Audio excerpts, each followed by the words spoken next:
C'est quoi une assemblée populaire?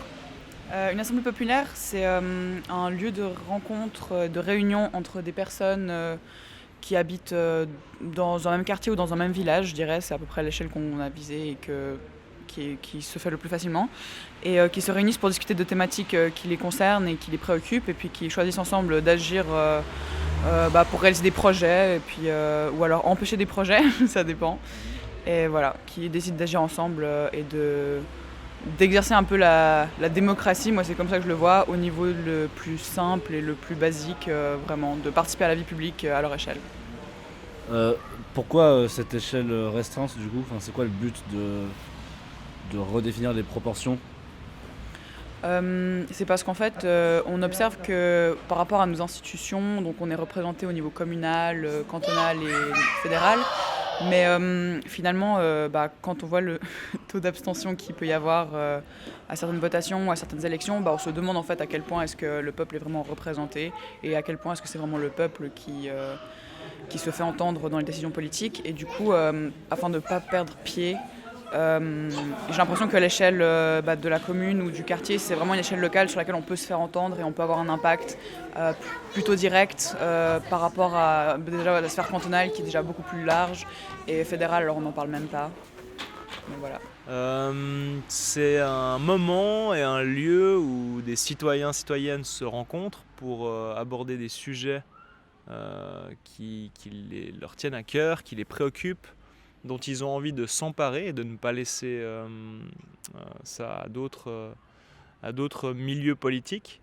Donc en fait, c'est se réapproprier le politique, donc c'est vraiment reprendre un peu le pouvoir à son échelle, en abordant différents thèmes et puis en regardant comment mettre en place diverses actions débouchant de ces thèmes. Tu peux vite faire, enfin rapidement me décrire les étapes d'une assemblée citoyenne? Mhm. Euh, Déjà, je dirais qu'il y a une première étape de création de dynamique de groupe. On accueille les gens qui arrivent. En fait, la toute première étape, c'est de lancer une assemblée citoyenne. Donc, c'est de promouvoir une assemblée dans son quartier, dans son village, en faisant de la communication via les réseaux sociaux, via le bouche-à-oreille, via les boîtes aux lettres, etc.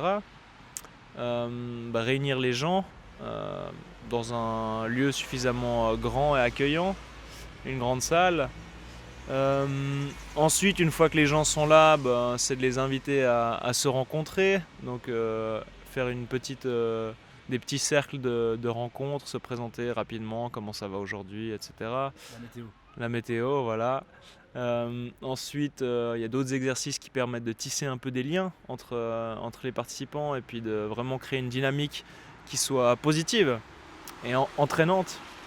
Euh, Ensuite, il y a une étape de visualisation du futur, de vision du futur. Qu'est-ce qu'on a envie de voir émerger? Forcément, on est à l'état actuel. Euh, Qu'est-ce qu'on veut voir dans le futur? Qu'est-ce qu'on a envie de créer, d'imaginer? Ce vers quoi on va tendre? Et c'est ça qui va déterminer nos actions, etc.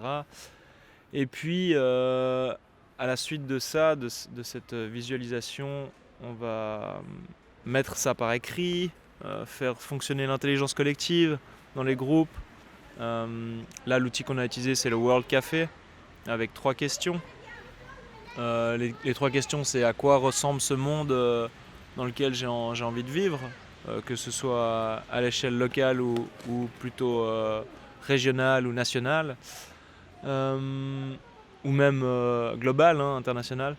Ensuite, quels sont les obstacles qui sont là, qui m'empêchent, qui nous empêchent d'atteindre ce monde qu'on s'imagine, et puis comment surmonter ces obstacles. Donc voilà, on fait vraiment place à l'intelligence collective pour développer toutes ces questions. De stratégie.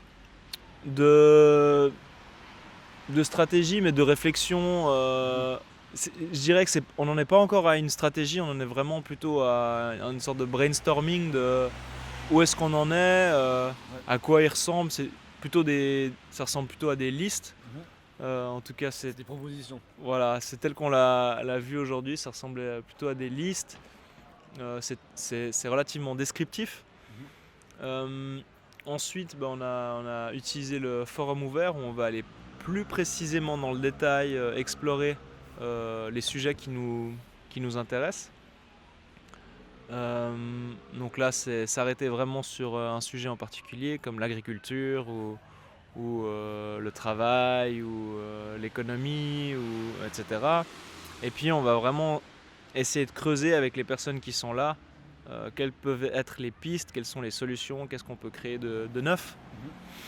Et ensuite on met tout ça en commun, de nouveau en plénière, on fait travailler l'intelligence collective, etc. Et ensuite, à la suite de ça, on peut établir un plan d'action. Si les propositions qui ressortent sont assez concrètes, on peut dire ok, qui a envie de participer à ces actions, pour quand est-ce qu'on fait ça, etc. Donc on établit un plan d'action. Ouais. Et puis Avant ça, il y a une phase de vote, hein, sauf erreur. voilà, alors là c'est une phase de sondage plutôt Voilà, pour voir où est l'énergie, où est-ce que les gens sentent qu'il y a de l'énergie. Et puis cette phase elle permet juste de mettre les priorités en fait. Il y a toute une notion de réappropriation des mots aussi. C'est pas voter, c'est sonder, c'est la météo. Enfin, il y a toute une dialectique qui est mise en place pour justement construire cet imaginaire, c'est juste. Oui, tout à fait. Ouais. Le sondage, c'est vraiment. On n'est pas là pour voter à la majorité, clairement pas. On est là plutôt pour sonder un peu où est l'énergie et puis dans quelle direction on peut aller. La météo, ouais, c'est un terme qui est utilisé un peu dans les milieux de la transition. Comment ça va à l'intérieur? Quel est le temps? Alors nous, ce qu'on fait pour nos assemblées, c'est qu'on propose en général un moment où les gens peuvent un peu se recentrer et puis mettre en place leurs idées, reconnecter un peu avec eux-mêmes et leurs envies par rapport à ce qu'ils projettent dans leur quartier. Et ensuite, on crée des espaces où ils peuvent les communiquer, les partager. Et puis, il y a des sortes d'intérêts qui émergent. Et les personnes qui trouvent des intérêts communs se réunissent et peuvent en discuter ensemble. Et dans le but de se revoir sur le moyen à long terme et de vraiment finaliser des projets. La différence avec une assemblée citoyenne, assemblée populaire. L'assemblée citoyenne, c'est une assemblée tirée au sort. Ça rentre vraiment plus dans un cadre structurel, gouvernemental. Ah oui, ok, pardon. Bon, c'est tout autant réel l'assemblée populaire ouais. que l'assemblée citoyenne, Ouais. mais c'est le cadre structurel qui change. L'assemblée populaire, elle invite quiconque a envie de participer d'y venir. Elle n'a pas de pouvoir décisionnel, si ce n'est de mettre en action les gens qui ont envie de le faire. Et c'est déjà beaucoup. Et c'est déjà beaucoup, et c'est déjà très très efficace. Ça, en fait, ça a un réel impact politique, c'est très politique. Et les assemblées citoyennes rentrent plutôt dans le système actuel. Dans un cadre institutionnel. Un cadre institutionnel qui vise à tirer au sort des personnes et puis à leur donner un pouvoir décisionnel plus grand. Là, on n'est plus dans la demande, mais on est dans l'action. On se réapproprie les questions publiques. On passe une étape quand on prend conscience de ça. Ouais, j'ai l'impression que on n'y pense pas automatiquement en fait. Et on pourrait. Et c'est super parce que si on s'enlève même la limite de ce qui est accepté ou pas, ou ce qui est autorisé légalement ou pas, on peut se rendre compte qu'on a plein de leviers d'action en fait. On peut choisir, je sais pas si c'est pour un projet de jardin permaculture par exemple, c'est l'exemple vraiment classique. On pourrait choisir de demander à la commune de nous passer un terrain, et si elle le fait pas, on peut choisir d'en occuper un, ou il peut y avoir toutes sortes d'obstacles en fait, et si on arrive à une masse assez grande de personnes au sein du quartier du coup qui sont vraiment pas d'accord et qui le font savoir, j'ai l'impression qu'on peut vraiment avoir un poids face à un conseil communal qui est assez restreint finalement et qui représente plus trop la majorité du lieu d'habitat quoi. Donc là, l'expérience d'aujourd'hui, c'était plutôt fictif, mais on peut l'appliquer, comme tu viens de le dire, dans des cas réels. si on est vraiment chaud. Là, on a voulu un peu faire une sorte de... On a vraiment vu beaucoup de thèmes différents et c'est des thèmes qui peuvent émerger, mais on a dû un peu se mettre dans une ambiance parce qu'on a fait ça dans le but que les gens se forment et apprennent. Donc il y avait vraiment des personnes qui venaient de partout et on va pas être amenés à se revoir dans un même lieu de vie prochainement, je pense. Et du coup, oui, c'était vraiment juste... on s'est mis un peu dans la peau de personnes qui pourraient trouver des objectifs communs et on a un peu fait le tour de plein de thématiques qui pourraient les intéresser, mais voilà, on va pas réitérer ça avec ce même groupe de personnes. Oui, bah, clairement. Là, on a assez attendu quoi, que les décisions, les actions se fassent au niveau plus haut, au niveau politique, et rien ne se passe. Et du coup, là, c'est notre vie qui est en danger.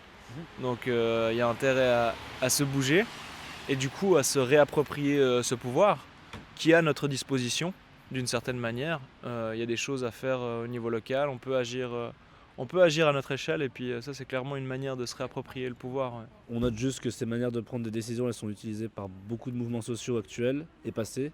On parle d'horizontalité.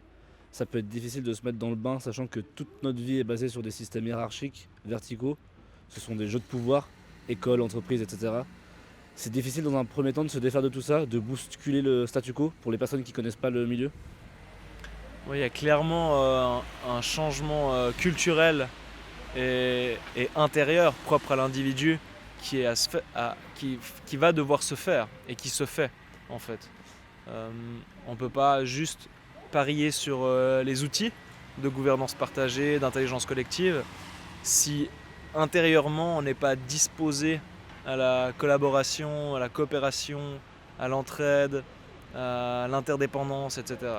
Donc c'est vraiment un réel changement de paradigme qui est en train d'avoir lieu, où non seulement les modèles de gouvernance et puis les modèles de fonctionnement d'une société sont en train de changer à l'extérieur, mais aussi à l'intérieur, en fait, ce qu'on voit très peu, donc au niveau culturel et psychologique. Donc c'est toute une question de référentiel au final, hein, si j'ai bien compris. Non, complètement. Je pense que là, on a été en plus entre personnes qui sont déjà assez intéressées et sensibilisées, mais je peux bien imaginer que si on met ça en place, je sais pas, on fait une annonce dans des bistrots, dans des boulangeries, dans son quartier, et qu'il y a plein de personnes de plein d'horizons qui viennent, il y aura déjà des grosses divergences dans les opinions, probablement dans les orientations politiques, etc. Et il y a des comportements qui peuvent vraiment apparaître et des sortes de hiérarchies informelles qui se formeront, et il faut vraiment faire attention et oser exprimer quand il y a des déséquilibres qui sont remarqués et puis pas répéter les schémas hiérarchiques qu'on connaît en fait. Et c'est quelque chose dont il faut être très conscient, et je pense que c'est important qu'il y ait un minimum de personnes qui soient attentives à ça et formées pour pouvoir l'exprimer et apprendre aux autres à faire gaffe. Et c'est bien sûr quelque chose qu'il faut déconstruire et ça prend du temps, c'est pas quelque chose qui se fait automatiquement, je pense. Et puis dernière question, est-ce que finalement tout ça c'est pas plus humain, plus naturel, plus intuitif pour les gens au bout du compte? Alors là ma réponse elle va être biaisée parce que j'ai envie de dire que oui. Moi je pense que, mais c'est très personnel, je pense que la nature humaine elle est faite pour collaborer, pour vraiment être dans la coopération, dans l'entraide, etc. Tel que certains peuples à travers sur la Terre fonctionnent et ont toujours fonctionné, c'est-à-dire en communauté, dans le lien, dans le partage, etc. Et clairement, c'est un modèle qu'on doit se réapproprier. Donc l'homme, on sait que l'homme est un être social, du coup ça correspond à ce que tu dis en fait. Ouais, tout à fait. J'ai l'impression que oui, parce qu'on perd un peu le lien social en plus actuellement. Souvent en plus entre les générations on se côtoie pas trop. Donc j'ai l'impression que c'est l'occasion de davantage communiquer, de créer du lien, de se rapprocher de tes voisins même parfois qu'on ne croise jamais. Et puis de se connecter aussi aux réels besoins des gens, d'en parler et puis de voir qu'est-ce qu'on peut faire. Et ça te donne vraiment cette sensation qu'en fait on a plein d'options et plein de choix possibles dans les choses qu'on veut mettre en place. Si on a des idées, si on a des projets, c'est très humain et je sais pas, on a oublié qu'en fait le lien social c'est vraiment le truc le plus naturel et que ça fait du bien. Donc. C'est la base, et du coup Peut-être au début, il faut se forcer un peu parce qu'on n'a pas l'habitude, puis après, une fois qu'on est dedans, c'est bon, ça roule quoi. Ouais, je pense que si en plus au début on arrive là et qu'on connaît pas vraiment des gens, on n'est pas avec ses potes, ça peut être un peu difficile. Mais si tout le monde est dans cette approche vraiment de rencontrer les gens, de faire quelque chose ensemble, ça met automatiquement un cadre qui est quand même assez bienveillant et puis les gens sont à l'écoute les uns des autres. Et bien sûr qu'il peut y avoir quelques couacs et relationnels où on peut ne pas s'entendre sur des divergences d'opinion. Mais au final, franchement, les liens se mettent en place assez facilement, enfin, j'ai l'impression. Merci beaucoup.